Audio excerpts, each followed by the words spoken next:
All right. So let's see here. Okay, here we go.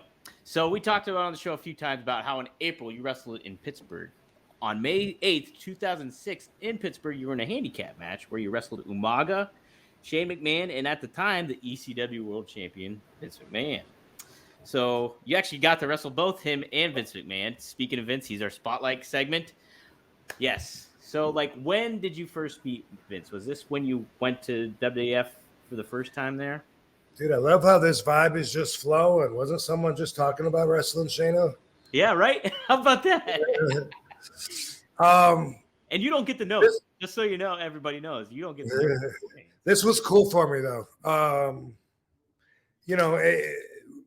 It made me feel like I was in an important position if I have a match, with Vince and Shano, and the fact that Umaga was in there, so there could be an actual wrestler besides what Shano could do. It was cool because the odds were so much against me that it's like, hey, no matter what I do, what can anybody say?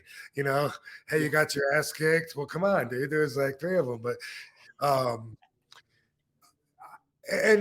just being able to work an angle that would be on the level to where Vince would be getting in the ring and stuff, that made me feel appreciated. As I've discussed, sometimes I didn't feel so appreciated. Went through, and also I think this might have been like a bit of a punishment for me, if I remember right. I'm not sure what for, but it felt like it. Was this before or after my bust when I dropped the championship? Let me see. So this was on May 8th, 2006.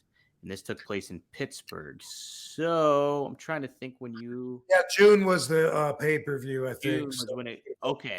So it was before that. So it was kind of in build, I guess, to you winning the title almost. Maybe felt like I was being punished just for loving ECW so much, because when we brought it back, they couldn't have wanted all of us to really prefer ECW. That, you know what I mean? Like, that's not too good for the ego, but we did.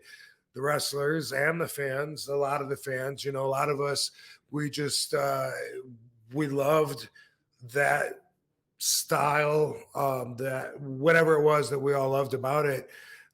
It was something that never has died inside of us. No. Fans and wrestlers from ECW. It was a great time in all of our lives. And, I think like, we got a lot of resistance bringing ECW back. You know what I mean? When I say we, Paul was the one in the office. Tommy might have been in the office sometimes during that. I'm really not sure.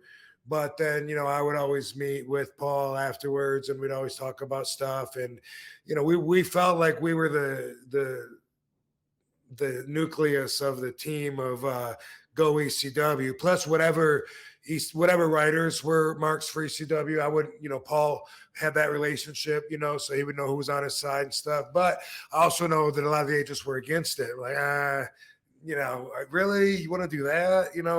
And so so I felt like being so excited about having ECW and it coming back and stuff. I kind of felt like maybe at the time, if I remember right, it seems like the match partially felt like it might have been like a punishment for I don't know. It's not like a lack of loyalty, but just I don't know. Was it enthusiasm for it and over enthusiasm? I think so. But maybe I did something else that I can't remember that I was punished for. But did Vince have the championship belt during that match too? Yes, he did. He was the ECW champ at the time. So that. And then and then having me wrestle 3 guys against squash out there, I would think definitely at least for the show purpose would be to punish RVD to say, hey, screw ECW. This is what we think of ECW, right? Yeah. Mm-hmm.